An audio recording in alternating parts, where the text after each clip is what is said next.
안녕하세요. 반갑습니다. 이번 주제는 두 번째 주제로서 나쁜 증여입니다. 나쁜 증여. 나쁜 증여가 있냐고 물으시면은 예라고 제가 말씀드리겠습니다. 나쁜 증여의 반대계면 좋은 증여겠죠. 오늘은 나쁜 증여에 대해서 말씀드리고 다음 편에 후속편에 좋은 증여에 대해서 설명드리겠습니다. 나쁜 증여를 한 두 가지 정도로 한번 분류해 보겠습니다. 하나는 나쁜 증여의 한 가지는 부동산, 즉 돈만 물려주는 겁니다. 이것은 자녀들의 인생을 망치는 지름길이고 부모와 자식 간 그리고 형제지간의 원수지간이 되기도 합니다. 두 번째 나쁜 증여는 증여를 잘못해주는 바람에 세금 폭탄으로 나오는 경우입니다. 그와 같은 경우는 상담을 잘못해서 증여해주는 경우에 해당되겠죠. 그래서 그 내용을 좀 구체적으로 설명해 보겠습니다. 첫 번째 나쁜 증여, 돈만 물려주는 경우. 돈이 많으신 부모님들은 그런 경험이 있었을 겁니다. 아마 사업 한번 해봐라, 사업해보고 너가 거기서 경험을 한번 쌓아봐라. 그래서 돈을 물려주고 사업을 하는데 거의 망하죠. 그런 경우가 허다하죠. 그런데 그렇게 물려주는 것도, 미리 물려주는 것도 문제지만은 준비 없이 물려주는 게 그게 더 큰 문제입니다. 그리고 또 한 가지, 이제 두 번째 사례로 봐서는 잘못된 증여로서 세금 폭탄 나온 경우인데요. 제가 사례를 한번 들어보겠습니다. 예를 들어서 한 지역에 자기 부모님이 토지를, 시골에 토지를 갖고 계셨는데 토지 수용된다는 얘기가 들렸습니다. 토지 수용된다고 하니까 자녀분들이 그 토지를 거의 강제적으로 부모님한테 강제적으로 증여를 해갑니다. 각 형제지간에 서로서로 나눠 가져갑니다. 증여를 해서. 그래서 그 당시에는 그렇게 가져갈 때는 증여세 계산을 어떻게 하냐면 그냥 공시지가로 계산합니다. 그렇게 해서 세금이 얼마 나오지 않은 경우입니다. 세금이 얼마 나오지 않는데 원래는 증여세는 평가 원칙이 시가 평가인데 시가가 없기 때문에 그냥 공시지가로 합니다. 시골 땅 같은 경우는 땅값이 싸기 때문에 그냥 공시지가로 그냥 하면은 증여세가 많이 나오지 않는 경우가 많습니다. 자녀한테는 5천만 원까지는 공제는 되니까요. 그래서 그리고 나서 보상금이 나왔습니다. 그래서 자녀분들은 그 보상금을 다 수령했죠. 고액의 보상금을. 근데 의외로 보상금은 시가 반영을 해가지고 보상금이 고액으로 나왔습니다. 자녀분들은 좋았죠. 앞으로 생활이 이제 편리할 거라고 생각했죠. 그리고 나서 얼마 있지 않아서 부모님이 돌아가시게 됩니다. 그와 같은 경우에는 나중에 상속세도 부모님 재산이 그래 많지 않기 때문에 상속세도 해당이 없었죠. 그런데 아무 일 없을 거라고 생각했는데 갑자기 세무서에서 세무조사, 상속세 세무조사 통지서가 나옵니다.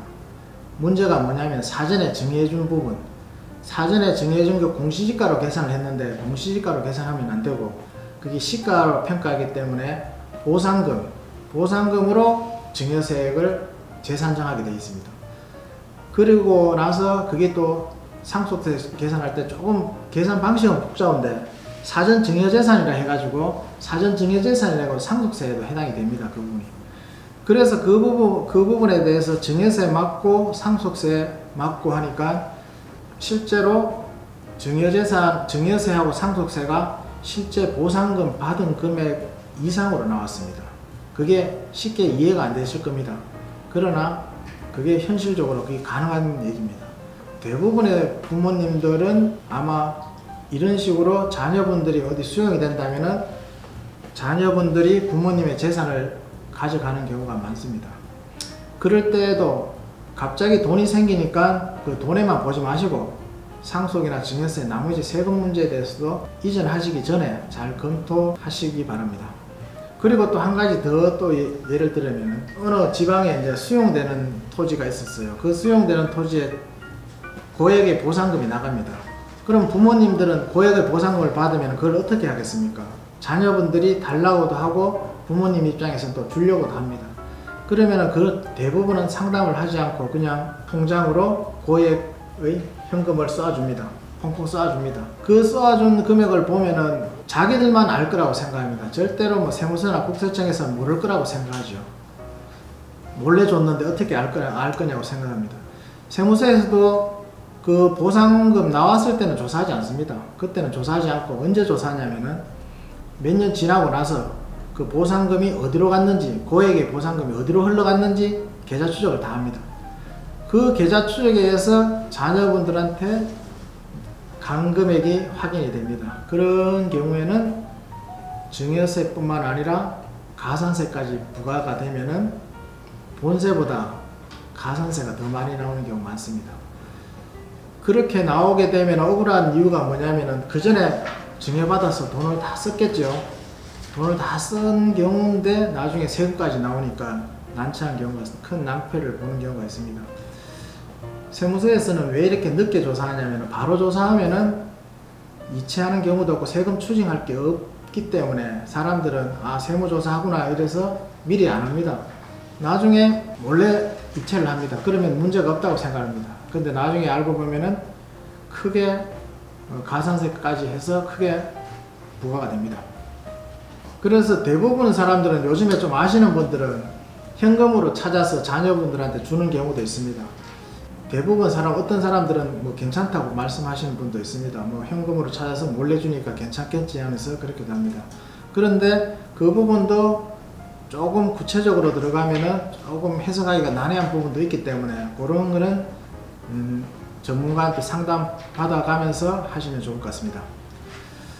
그 다음에 또 한 가지가 주의해야 될 부분이 있습니다. 그 부분이 뭐냐면은 미성년자한테 증여해주는 경우도 있습니다. 미성년자한테 증여를 해주면은, 증여는 미성년자가 증여세가 만약에 몇 천만이 나오죠. 그러면 증여세는 미성년자가 납부할 수가 없습니다. 그 대금도 아마 증여자 부모님이 그걸 대신 납부해 줍니다.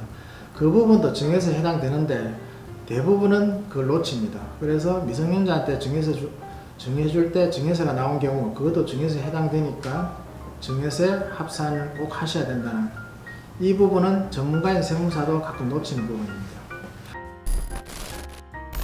결론적으로 말씀드리겠습니다. 옛날에 노년계층에 회자하는 우스갯말이 있습니다. 자녀들에게 재산을 미리 다 줘버리면 굶어 죽고, 한 푼도 주지 않으면 맞아 죽고, 절반만 주면 시달려서 죽는다는 말이 있습니다. 이 말 속에 재산 이전을 둘러싼 고충과 어려움이 고스란히 담겨져 있습니다. 그래서 만약에 어느 정도 재산을 넘겨주고 싶고 자녀분들이 어느 정도 이제 합리적인 사고를 가지고 있다면은 그때는 반드시 전문가와 상의하시라는 겁니다. 재산 증여해주는 부분도 어떤 걸 증여해주느냐에 따라서 나중에 자녀분들의 재산 증식에도 도움이 되고 자녀분들의 자금 출처의 근원도 되기 때문에 어떤 증여를 해줄 것인지 전문가와 꼭 상의를 하면은 그만큼 도움을 받으실 거라 생각합니다. 세무사가 아닌 곳에서 상담하거나 세무사라도 실력이 없는 곳에서 상담을 한다면은 아마 방법을 한 두세 가지 방법밖에 없을 겁니다. 그런데 세무 전문가와 상담하시면은 방법이 5에서까지 10가지도 있을 수가 있습니다. 그게 실력 차이입니다. 모든 세무사들이